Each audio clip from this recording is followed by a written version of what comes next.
Okay guys, what's up sa inyo? Jaxx MotoVlogs here again, nagbabalik para sa panibago nating vlog of the day. May ilang weeks din tayo hindi nakapagkita at hindi ako nakapag-upload dito sa ating YouTube channel. So yun, eto po guys, nagbabalik na po ako ngayon. Na-miss nyo ba ako guys?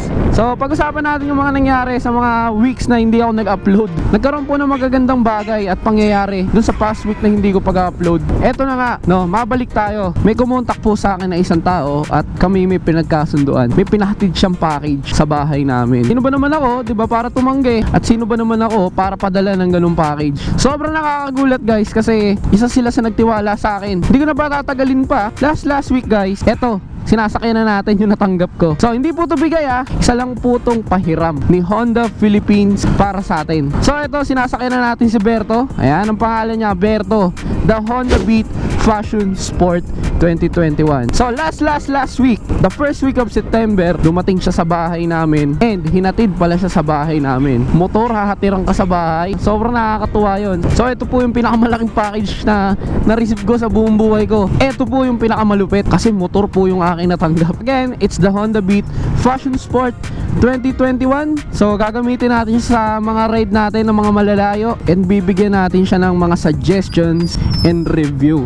So hindi po ako eksperto sa pagre-review guys. Yung lahat lang po na maririnig nyo na review sa akin is based on my experience or self-experience. So na-ride na natin tong motor na to. Actually, tinry ko talaga siya. Minarilaki ko, pinamasok ko sa trabaho, siningit ko sa traffic, ako nag-break in. So bagong-bago po to, inatid sa bahay. May mga plastic, may mga supot-supot pa siya. So ngayon, ayan, may mga attachment na siya. Lalagyan ng camera, lalagyan ng cellphone. Kasi po, kaya ko po nilagay yan is nagtagaytay trip din po kami. Yan, ni Mrs. Jaxx. So ayun, again, maraming salamat po Honda Philippines para sa pagpapairan nyo sa akin kay Berto or the Honda Beat Fashion Sport 2021. So ayun, pag-usapan po natin tong Honda Beat Fashion Sport 2021. So it's their newest model. Siyempre, may mga Honda Beat na rin dati. Sa po to, sa pinakabago nilang nilabas. And yung nasa atin po is yung pinakabago rin nilang kulay.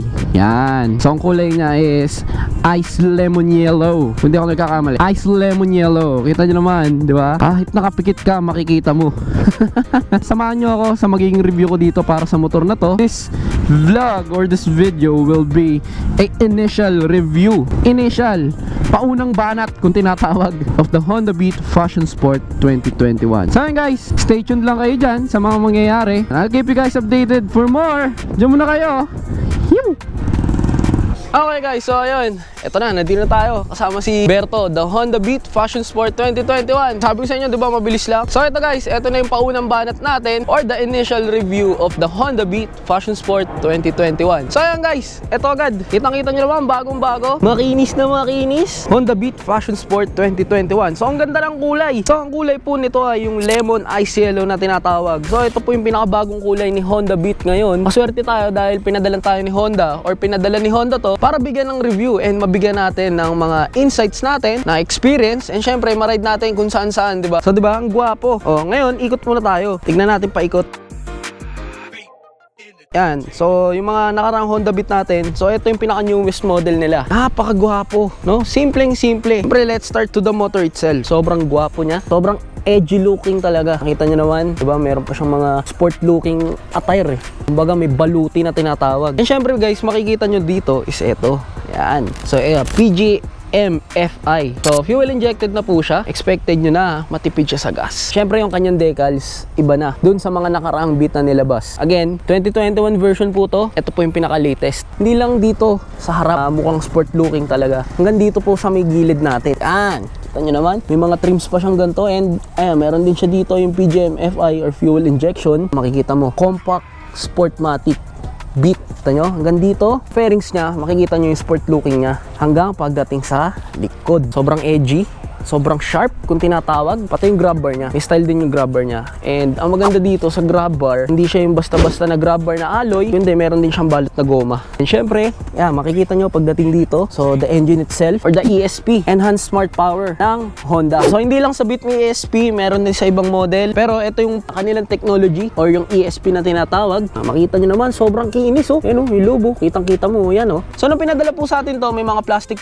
pa, so tinanggal ko na siya. So meron siya dito, ayan. Tapos tingnan nyo, may mga barcode pa siyang tinatawag. So ngayon, move naman tayo dito sa mga gulong niya. Yan. So yung gulong neto guys, pag binili mo siya, dual tubeless na siya. Hindi lang likod yung tubeless, kung hindi pati yung unahan. So yung unahan niya is 8090 Federal tires. So pagdating niya sa likod, 9090 na tubeless. So ayan, makikita mo tubeless yung kanyang pito. Siyempre pagdating natin dito, may technology si Honda ring isang pinagmamalaki. Ayan, yung side stand switch. Panda rin natin. Yan. Tapos, i-switch mo. Side stand mo. Yan, mamamatay siya. So, ang ganda niya safety feature kasi di mo siya ma-start hanggat naka-side stand. Isang safety feature para kay Honda. So, ngayon, dito naman tayo sa kabila. Always, gaya lang din ng mga ibang Honda Beat, pero ang pinaka talaga na gusto ko dito is yung kulay. Kulay niya sa unahan, ayan. Tapos yung kulay niya sa likod na decal, so magkapareha sila. So the rest is just like the same as the old Honda Beat. Di yung carb, FI po. So ito yung V2 na 0.2 kasi may 2.1, ito yung 2.2. Tapos na tayo dyan sa mga fairings niya. Ngayon, move naman tayo dito sa kanyang cluster panel na tinatawag. Basic at it is, yan. So yun guys, makikita nyo, iba to sa ibang Honda Beat. So ito yung standard version. So hindi siya naka-combi brake. So standard lang siya, wala siya nung ISS or yung idling stop system na tinatawag nila. So ayan, dito na tayo sa cluster panel. So makikita nyo, it's digital and analog. Buksan natin. Diba? So feel mo talaga yung technology dito sa motor na to kasi naka-digital na siya, naka-analog pa. So basic, so wala nang iba, signal light, yeah, may ilaw, then yung high and low, eto dito yon. Tapos, meron tayong check engine. So, meron tayong eco or eco mode na tinatawag. So, ayan, makikita mo dyan, yung takbo mo, if tipid ka ba magpatakbo, try natin palabasin. Palabas na. Yan, di ba, eco?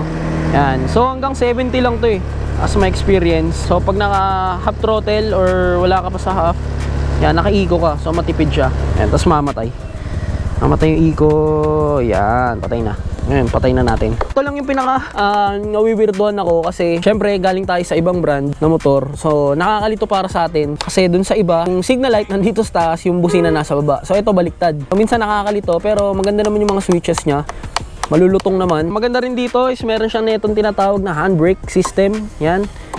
Yan. Nakita ko na ito sa ibang motor eh. Yung una-una namin naging motor dati, yung Honda Dio, meron siyang ganito na tinatawag yung handbrake. So, ganito pala yung purpose noon. Dati hindi ko alam nung bata pa ako ngayon. So, pagka gusto mo i-activate, ganyan. Tapos, gagano mo. Okay na, na-activate na siya. Tapos, i-disengage mo yung handbrake niya.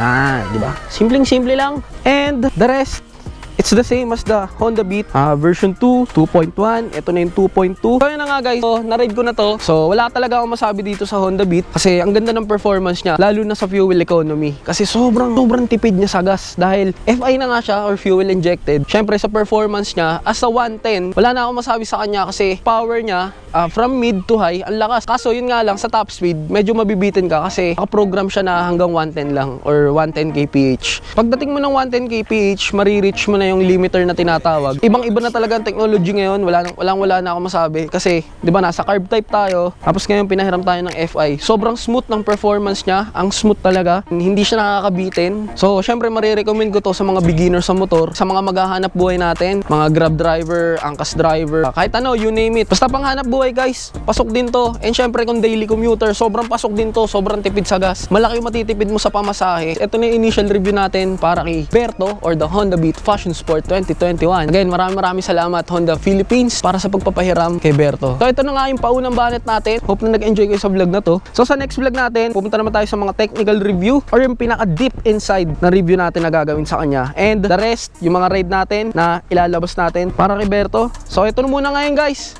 Hanggang sa muli natin pagkikita. Hanggang sa muli natin pag-vlog. Ride safe always. Peace! Yeah!